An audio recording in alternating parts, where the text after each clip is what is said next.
Hello students, how are you all? I hope all are doing good. So let me tell you one thing. Today's topic is very important. And let me tell you one thing. This topic is going to be a little bit. It can unease some of the students. Like it will not. You'll not understand in the very single go. Okay? So please be patient and just see this video on a loop again and again so that you can understand the topic. है ना? I wish schools reopen very soon so that I can again make you understand this topic. We'll again see this topic in the school. लेकिन अभी क्या करें, option नहीं अपने पास, क्या पता स्कूल का क्या हो आगे. तो ये मुझे अभी वीडियो लेक्चर लेना जरूरी था. आई थॉट ऑफ कि ये टॉपिक अभी मैं स्किप करके जो अपना रेगुलर क्लासेस होंगे उसके अंदर पढ़ेंगे, लेकिन अब क्या करें, ऑप्शन नहीं है. तो टॉपिक का नाम, वेरी इंपॉर्टेंट टॉपिक, टॉपिक का नाम है फैक्टराइजेशन. वेरी इंपॉर्टेंट टॉपिक है ना, बहुत important factorisation. 10th class, 12th class, even for higher studies also this topic is very important. Factorisation का मतलब कुछ नहीं होता. फैक्टराइजेशन का मतलब होता है कोई भी आपको एल्जेब्रिक एक्सप्रेशन दे रखा हो, उसको आपको तोड़कर मल्टीप्लिकेशन के फॉर्म में बनाना होता है. ठीक है, कोई भी कोई भी एल्जेब्रिक एक्सप्रेशन होगा उसको आपको तोड़कर या फिर ऐसा कुछ करना है उसके अंदर ऑपरेशंस परफॉर्म करा के कि वो मल्टीप्लिकेशन के फॉर्म में दिखे, है ना. तो फैक्टराइजेशन इस चैप्टर में अपन 4 तरीके से करेंगे. ठीक है, 4 तरीके, 3 तरीके, जो भी है. ठीक है, तो पहला होगा कि कॉमन निकालने का, कॉमन निकालने वाली चीज, कॉमन निकालेंगे अपन, कॉमन फैक्टर्स निकालेंगे अंदर से. फर्स्ट मेथड वो होगा. ठीक है, सबसे पहला मेथड होगा कॉमन फैक्टर्स निकालने का. दूसरा मेथड होगा जो अपन ने आइडेंटिटीज पढ़ी थी. आइडेंटिटीज आई होप सबको याद होगी, अपन ने कल पढ़ी थी आइडेंटिटीज या फिर पिछले लेक्चर में. ठीक है, तीसरा मेथड होगा स्प्लिटिंग द टर्म्स.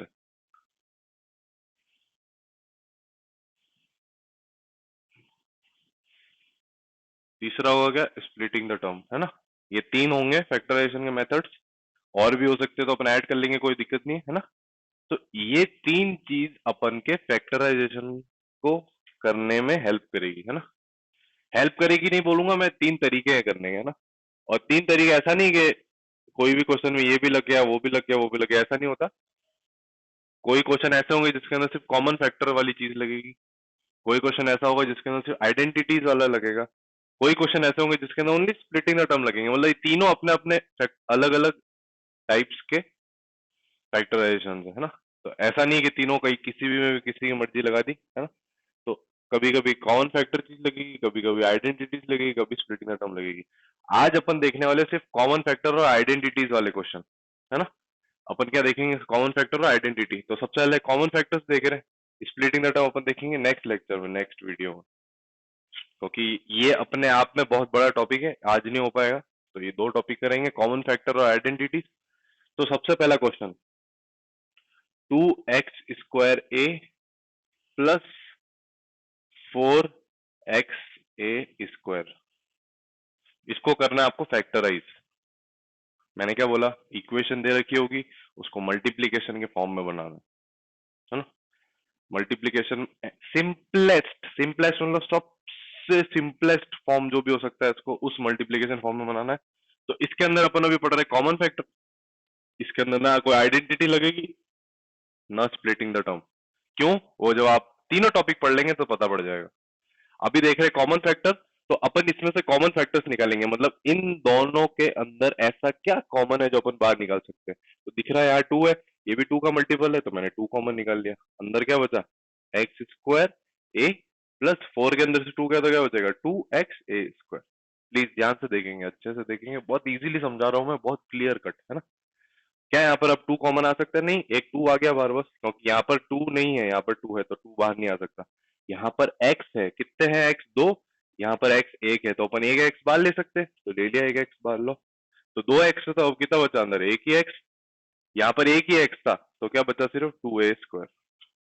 प्लीज ध्यान से देखो वापस, जिसको नहीं समझ में आता रिमाइंड कर लिया करो, मुझे बोलने की बार बार जरूरत नहीं पड़नी चाहिए। 2x से 1x बाहर आ गया तो 1x बचा, एक ही x था वो बाहर आ गया तो अंदर कुछ नहीं बचा, है ना।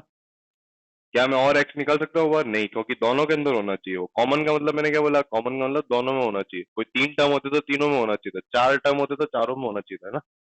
और यहाँ पर a है, इसके पास भी 2a है, तो a के बाहर ले लूं, तो मैंने a के बाहर ले लिया 2xa, तो अंदर क्या बचा x प्लस 2a थे तो a के बाहर आ गया तो क्या बचा 2a, बस। This is the answer. तो ये मल्टीप्लीकेशन के फॉर्म में आ गया, 2x से multiplied by x plus 2a, बस फाइनल आंसर है, फैक्टराइज हो गया, इसके आगे नहीं हो सकता फैक्टराइज।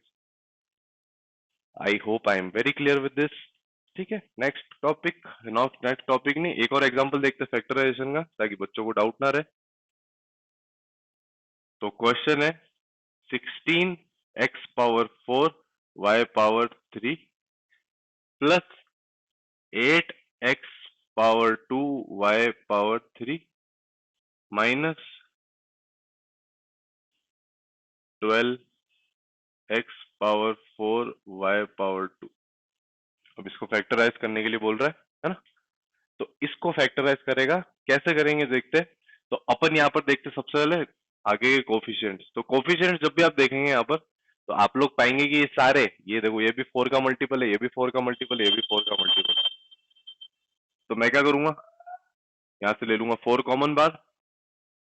देखो है ना, ऐसा होगा कि आप लोग कंफ्यूज नहीं होंगे, आप लोग ये सारे नंबर्स को क्या करें, इससे अच्छा HCF ले सकते हैं अगर आपको प्रॉब्लम आ रही डायरेक्ट देखने में। तो HCF आपको पता ही होगा क्या होता है। तो कोई बात नहीं, सिंपल सा 4 ले लिया बार, तो 4 बार लिया तो ये 16 में से 4 बचा सिर्फ, x power 4 y power 3 as it is चल रहा है। इसमें से अगर 4 गया तो क्या बचेगा 2, x power 2 y power 3 minus 12 में से 4 गया तो क्या बचा 3 x पावर 4 y पावर 2। अब कई लोग बोलेंगे सर 2 भी कॉमन ले लो क्योंकि ये भी 2 का मल्टीपल है। नहीं, मैंने क्या बोला, जब जितने भी एक्सप्रेशन है उन सब में से वो कॉमन आनी चाहिए बात। तो अगर तुम 2 इसमें से ले रहे हो, इसमें से भी जाएगा, लेकिन इसके पास 2 है ही नहीं देने के लिए, ठीक है, इसलिए अपन 2 नहीं ले रहे एक्स्ट्रा बार, तो 4 ले लिया, खत्म। ठीक है, अब यहाँ पर भी x है, यहाँ पर भी x है, यहाँ पर भी x है।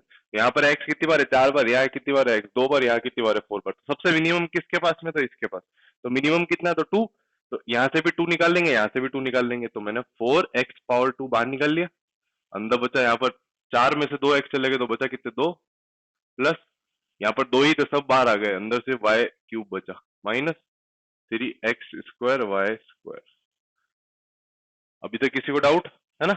x भी अपन ने निकाल लिया, अब लास्ट में क्या बचा y, तो y सब जगह, y इधर भी है, y इधर भी है और y इधर भी है ना। तो अपन सबसे देखते हैं मिनिमम कौन सा है, तो मिनिमम दिख रहा है 2 है, तो मैंने 4x पावर 2 y पावर 2 बाहर निकाल लिया।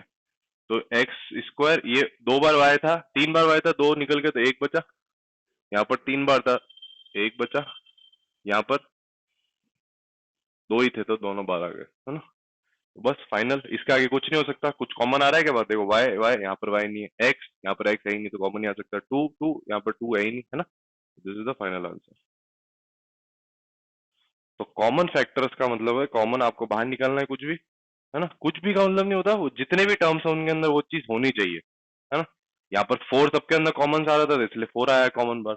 और अगर यहाँ पर 8 के मल्टीपल्स होते सब तो 8 बार आता, है ना। अब कई लोग सोच रहे होंगे सर 8 भी बार निकाल सकते हो, लेकिन 8 बार निकालोगे तो 16 तो चलो 2 बच जाएगा, लेकिन 12 आता ही नहीं 8 की टेबल में, तो कैसे आप निकाल सकते हो, है ना। Very clear. अब देखते नेक्स्ट, सबसे इंपॉर्टेंट आइडेंटिटीज वाला फैक्टराइजेशन। ठीक है, आइडेंटिटीज वाला देखते हैं एग्जाम्पल फैक्टराइजेशन। तो क्वेश्चन है आपके सामने ये 25 माइनस 4x स्क्वायर,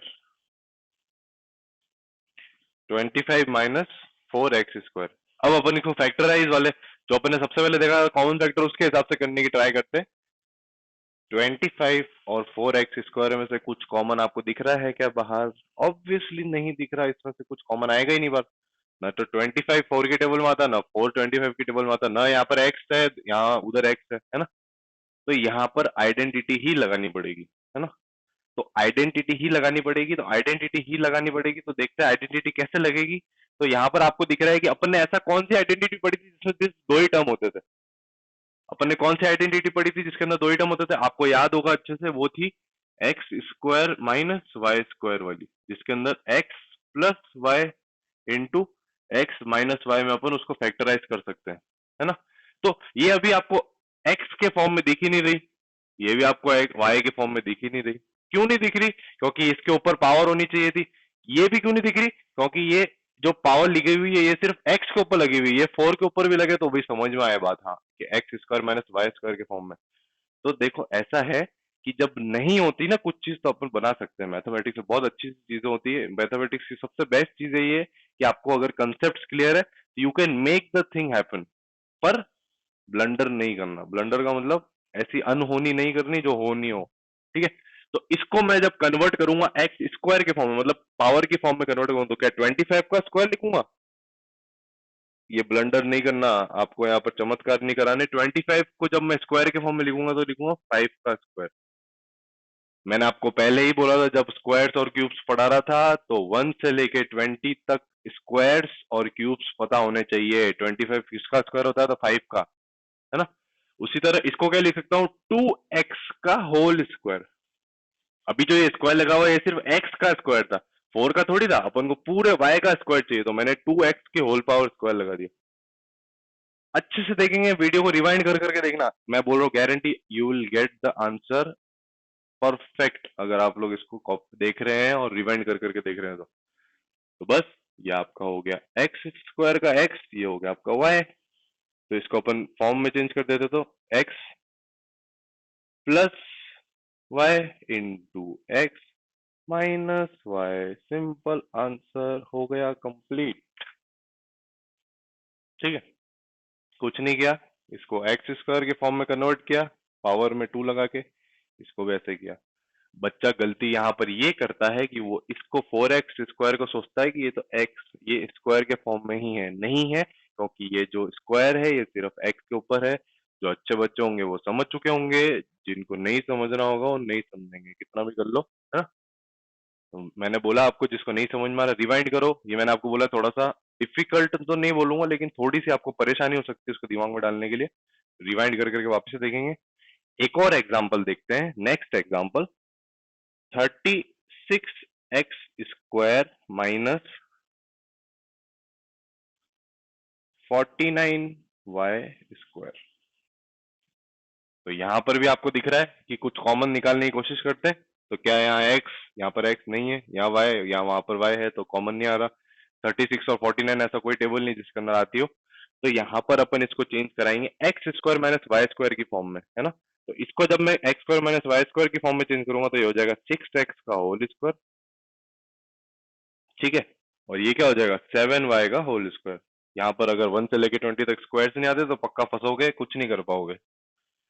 अब इसको कन्वर्ट कर दिया 6x plus 7y, 6x minus 7y। ये क्यों किया बताना पड़ेगा, चलो बता देते हैं। A square minus b square वाली प्रॉपर्टी जब लगती है तो होता है ए प्लस बी इंटू ए माइनस बी। तो ये ए स्क्वायर माइनस बी स्क्वायर के फॉर्म में हो गया था, तो इसको अपन ने इस फॉर्म में लिख दिया, मतलब ए प्लस बी, ए प्लस बी, ए माइनस बी। बस आइडेंटिटी से इसको लगा रहा है, ये दिस इज द आंसर यार, खत्म, बस इतना ही है, 2 लाइन। एक और एग्जांपल, एक और एग्जांपल देखते हैं।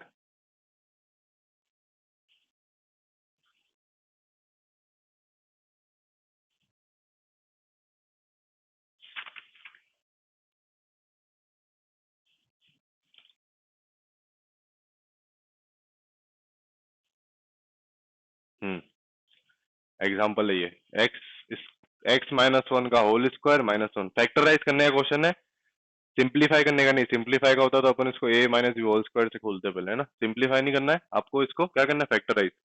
तो ये मुझे ए स्क्वायर में दिख रहा है, इसको बी स्क्वायर में बना देते तो कैसे, एक्स माइनस 1 का होल स्क्वायर माइनस 1 का स्क्वायर। तो ये आपका हो गया पूरा का पूरा ए हो गया, ये आपका पूरा का पूरा बी हो गया।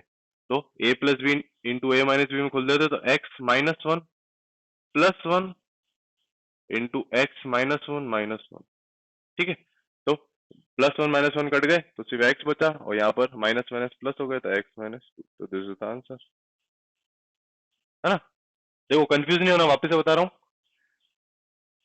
इसको मैं फैक्टराइज करना चाहता हूँ, मतलब मल्टीप्लीकेशन के फॉर्म में लिखना चाहता हूँ, न कि मुझे इसको सिंप्लीफाई करना है। इसलिए मैंने इसको ए स्क्वायर और बी स्क्वायर के फॉर्म में किया। ठीक है, ए स्क्वायर के फॉर्म में हो गया, बी स्क्वायर के फॉर्म में ये हो गया। ठीक है, नेक्स्ट आ गए। तो जब इसको मैंने ए प्लस बी, ए माइनस बी के फॉर्म में कर दिया, ये ए हो गया, ये बी हो गया, ए प्लस बी। तो ए ये है एक्स माइनस वन, बी है ये one, x minus one, B, बस सिंपल। तो बस खोल दिया, और जब माइनस माइनस प्लस माइनस हो गए, ये यहाँ पर चीज आपने एज इट इज नीचे लिख दी। ठीक है, now will see the next thing. एक लास्ट एग्जांपल देखते हैं उस टाइप का, लास्ट एग्जांपल है ना उस टाइप का, मतलब वो जो ए स्क्वायर माइनस बी स्क्वायर के फॉर्म में। अभी तो कभी कभी क्या क्वेश्चन ऐसा आपको कंफ्यूज करने के लिए दे देगा, बोलेगा x power four minus y power six.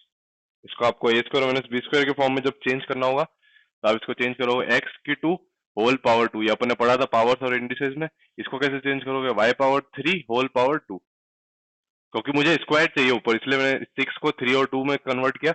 इसको तो आप भले ऊपर नीचे लिखो, एक ही बात है ना। तो ये हो जाएगा x square minus y cube into x square plus y cube, है ना। ये वैसे बताना नहीं था, फिर भी मैंने बता दिया, बहुत इजी सी चीज थी। नेक्स्ट देखते हैं अपन अब अगला टाइप, जिसके अंदर ए स्क्वायर और बी स्क्वायर वाली प्रॉपर्टी लगेगी। ठीक है, नेक्स्ट एग्जांपल। तो क्वेश्चन है ये कि x square plus four x plus four. तो ऐसा क्वेश्चन आया है और बोल रहा है फैक्टराइज करो। ठीक है, तो जब भी आपको तीन आपको एक्सप्रेशंस दिखे, कोई भी एल्जेब्रिक एक्सप्रेशन के अंदर जब भी आपको तीन एक्सप्रेशंस दिखे, तो क्या करना है, तो सबसे पहले इस इक्वेशन के अंदर देखो, इस अपन ने देखो दो तरीके तो देख चुके हैं अपन अभी तक। सबसे पहला था कॉमन फैक्टर्स निकालने का, दूसरा तरीका था जिसके अंदर दो टर्म्स हो तो ए स्क्वायर माइनस बी स्क्वायर में कन्वर्ट कराएंगे। अब तीसरा मेथड ये है जिसके अंदर ए स्क्वायर माइनस बी स्क्वायर, या सॉरी ए माइनस बी होल स्क्वायर या ए प्लस बी होल स्क्वायर के आपको इसमें कन्वर्ट कराना है। तो इसके अंदर आप क्या करेंगे, प्लीज ध्यान से सुनेंगे। इसके अंदर आप क्या करेंगे, आप दो ऐसे टर्म्स ढूंढेंगे जो स्क्वायर के फॉर्म में हो, दो ऐसे टर्म ढूंढेंगे जो किसके फॉर्म में हो, स्क्वायर के फॉर्म में। तो यहां पर देखते हैं दो स्क्वायर के फॉर्म में कौन कौन से, एक्स स्क्वायर, ये किसका स्क्वायर है, एक्स का। ऐसा साइड में लिख लो रफ में, जो मैं लिख रहा हूं ऐसा रफ में लिख लो। और कौन सा आपको स्क्वायर दिख रहा है, क्या फोर एक्स एक परफेक्ट स्क्वायर है, नहीं। फोर तो होता है टू का, मान लिया, लेकिन एक्स तो किसी का होता ही नहीं है, क्योंकि एक्स स्क्वायर होता तो समझ में आती। फोर होता है किसका, टू का। ठीक है, ये ऐसा मैं क्यों कर रहा हूं अभी आपको पता चल जाएगा। अब मैं क्या करूंगा, यहां पर मैं आपको याद दिला दूं, a plus b whole square की प्रॉपर्टी होती है a square plus two a b plus b square, है ना। मैं कंसेप्ट बता रहा हूं। तो इस इक्वेशन के अंदर ये अपनी इक्वेशन कुछ इसी तरह की दिख रही है, ये वाली, मतलब ये वाले फॉर्म के अंदर, जिसके अंदर तीन टर्म्स होते हैं a square plus two a b plus b square. ये माइनस के अंदर वही चीज चेंज हो जाती है, मतलब अगर ये माइनस का फॉर्मूला होता है, यहाँ पे माइनस आ जाता है ना। तो यहाँ पर आपको दिख रहा है कि यहाँ पर दो ऐसे टर्म है जो स्क्वायर की फॉर्म में, तो अपन वही यहाँ पर ढूंढ रहे हैं। इसी इक्वेशन के अंदर अपन दो ऐसे टर्म ढूंढ रहे हैं जो स्क्वायर की फॉर्म में हो। तो कौन कौन से है वो, एक तो एक्स स्क्वायर हो गया, जो ये बी स्क्वायर यहाँ पर क्या हो गया, फोर, है ना। तो ये बी इसको अगर बनाऊं तो ये टू हो जाएगा, इसको मैं अगर ए बनाऊं तो ये एक्स हो जाएगा, मतलब इसको इसका स्क्वायर हटा दूं अगर, तो इसको मुझे ऐसे स्क्वायर हटा दूं तो एक्स, टू का स्क्वायर है ही नहीं, तो टू का सॉरी फोर का जब स्क्वायर के फॉर्म में लिखूंगा तो टू का स्क्वायर हो जाएगा, तो ये टू। अब मुझे कंफर्म करना है कि यही फॉर्मूला इसमें लग रहा है कि नहीं। ठीक है, कंफर्म क्यों करना है, क्योंकि जो नेक्स्ट टाइप जो था अपना स्प्लिटिंग द टर्म, उसके अंदर ऐसे क्वेश्चंस आते हैं जो दिखते तो ऐसे हैं लेकिन उसके अंदर आइडेंटिटीज नहीं लगती, है ना। इसलिए अपन क्या करेंगे, इसको अपन करेंगे क्या, इसको करेंगे अपन वेरीफाई इस वाले बीच वाले टर्म से। तो बीच वाला टर्म मतलब टू ए बी, तो टू ए क्या निकल रहा है अपना एक्स, और बी क्या निकल रहा है अपना टू। तो वेरीफाई कर लेते हैं, तो two x into two into two तो हो गया फोर एक्स, यस करेक्ट, तो ये भी फोर एक्स है, करेक्ट है अपना। तो इसका मतलब ये आइडेंटिटी लग गई। कैसे लग गई, तो आपका ए हो गया एक्स, आपका ए क्या हो गया एक्स, और बी क्या हो गया टू, तो एक्स प्लस टू का whole square, this is the answer. वापिस से बोलता हूँ, वापिस से बोलता हूँ, वापिस से बोलता हूँ, वापिस से बोलता हूँ, एक क्वेश्चन करते हैं, वापिस से बोलने से सेंस नहीं है, रिपीट करके देख लेना इसको। एक एग्जाम्पल देखते हैं, समझ में आ जाएगा सबको। तो एग्जाम्पल है 4x² प्लस 16x प्लस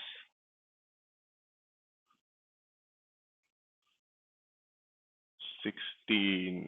ठीक है, एग्जाम्पल देके बता देता हूं। तो मैंने आपको बोला कि ऐसे दो चीज ढूंढनी है, रफ के अंदर लिखोगे कोई भी ऐसी दो चीज ढूंढनी है जो a² और b² के फॉर्म में हो। कभी कभी देखो, तो यहां पर दिख रहा है एक नंबर ये हो गया, तो ये किसका स्क्वायर होगा, तो 2x का, है ना। तो ये किसका स्क्वायर होगा, तो 2x का।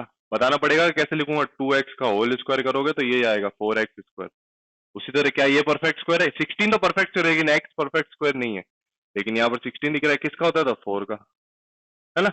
अब कंफर्म कर लेते हैं, इसको निकाल कर कैसे निकालते, तो इसको 2 into 2x into 4, तो 4 2 8, 8 2 16, 16x, बस कंफर्म कंफर्म कंफर्म। ये आपका a और ये आपका क्या हो गया b। तो 2x प्लस 4 का होल स्क्वायर है आंसर। ठीक है, आई hope I M clear with this. एक और एग्जांपल देखते हैं। ठीक है,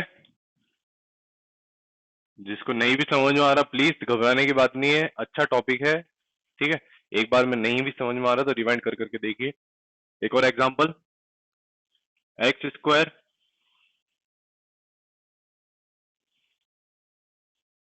माइनस 6xy प्लस 9y²। ठीक है, तो आइडेंटिटी दिमाग में रखनी है हमेशा, आइडेंटिटी हमेशा क्लियर रहनी चाहिए माइंड में। तो सबसे पहले कॉमन फैक्टर्स वाली चीज देखते हैं। तो कॉमन फैक्टर वाली चीज नहीं लग रही क्योंकि यहाँ पर x है, यहाँ पर x है, यहाँ पर x नहीं है, तो कॉमन फैक्टर वाली चीज देखते हैं सबसे पहले। तो कॉमन फैक्टर वाली चीज नहीं लग रही, उसके बाद में अपन देखते हैं a² माइनस b² वाले फॉर्म में। तो a² माइनस b² में दो टर्म्स जो होते हैं, यहाँ पर कितने टर्म्स है, 3 टर्म्स। तो 3 टर्म्स वाले क्वेश्चन के अंदर अपन को a plus b whole square या a minus b whole square, तो यहाँ पर दिख रहा है ये बीच में माइनस का साइन है। तो जब भी माइनस का साइन आएगा तो a minus b whole square आपको दिखता है। क्या दिखता है, a minus b whole square, जो क्या होता है a² minus 2ab plus b², जिसके अंदर दो होते हैं स्क्वायर के फॉर्म के अंदर। तो यहाँ पर मैंने आपको क्या बोला, तो सबसे पहले आपको क्या रफ वर्क के अंदर दो ऐसे स्क्वायर के फॉर्म वाले टर्म्स ढूंढने हैं। तो सामने दिख रहे हैं, एक तो ये स्क्वायर वाले फॉर्म में, क्या ये स्क्वायर के फॉर्म में होगा, नहीं, क्योंकि किसी का स्क्वायर नहीं होता और एक्स और वाई भी अलग अलग है। तो ये भी एक वाई, ये x², ये सॉरी ये भी एक स्क्वायर के फॉर्म में। तो ये किसका स्क्वायर है, तो ये x का। ये किसका स्क्वायर है, यहाँ पर बच्चे गलती करते हैं, समझ में सबको आता है लेकिन गलती इधर ही करते हैं बच्चे, कि ये 9y² किसका स्क्वायर होगा। तो प्लीज ध्यान रखिए, ये 3 का स्क्वायर है, ये y² किसका स्क्वायर है, y का। बस खत्म, खत्म, आंसर कौन, खत्म। ठीक है, तो इसको मैं इस फॉर्म में चेक कर लेता हूँ कि करेक्ट आ रहा है कि नहीं। तो 2 into x into 3y, तो 3 2 जा 6, x into y, बस करेक्ट, खत्म। मैंने बोला ना खत्म है आंसर, खत्म। ठीक है, तो x², तो ये क्या हो गया, a minus b whole square, तो a आपका हो गया x, b क्या हो गया -3y का होल स्क्वायर, खत्म आंसर। मैंने बोला ना खत्म है, वेरी इजी, कुछ नहीं किया, देखो 2 लाइन के अंदर आंसर। पर वो वही कर सकते हैं जिनको करना आता है। मैं इतने टाइम से, मैं इतने सालों से पढ़ रहा हूँ, इसलिए मुझे पता है, करना आसान लग रहा है। आप लोग पहली बार सीख रहे हैं तो इतना हल्के में नहीं लेंगे, आराम से वीडियो को समझेंगे और क्वेश्चन को सॉल्व करने की ट्राई करेंगे।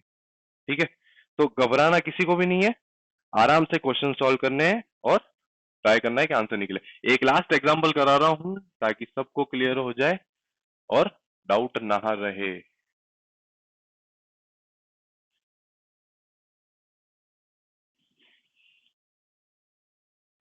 ठीक है, ये क्वेश्चन आपके सामने आ गया बड़ा।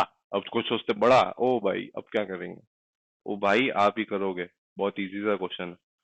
तो मैंने आपको क्या बोला, रफ वर्क के अंदर दो परफेक्ट स्क्वायर्स निकालने। परफेक्ट स्क्वायर कौन कौन सा होगा, तो 16 का x², क्या 40xy परफेक्ट स्क्वायर होगा, नहीं। क्या ये परफेक्ट स्क्वायर है, यस। ये किसका परफेक्ट स्क्वायर है, 4x का।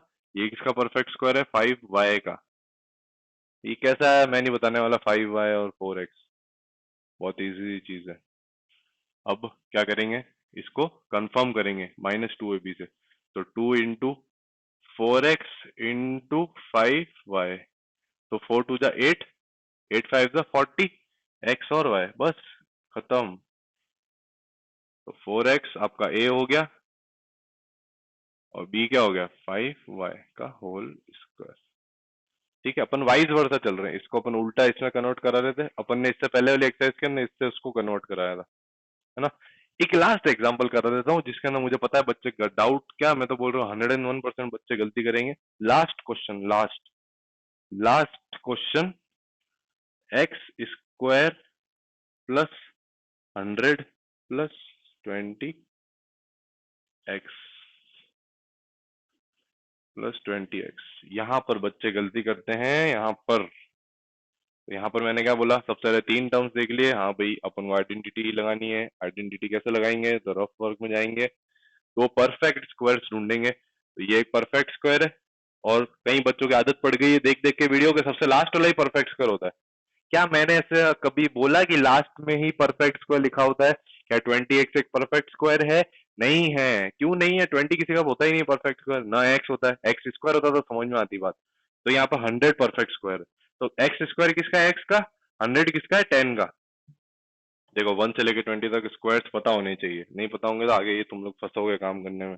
तो अब कंफर्म कर लेते हैं, ये 2ab है, 2ab, तो 2 इंटू ए आपका x है, b आपका क्या है? 10, तो 2x मतलब 20x।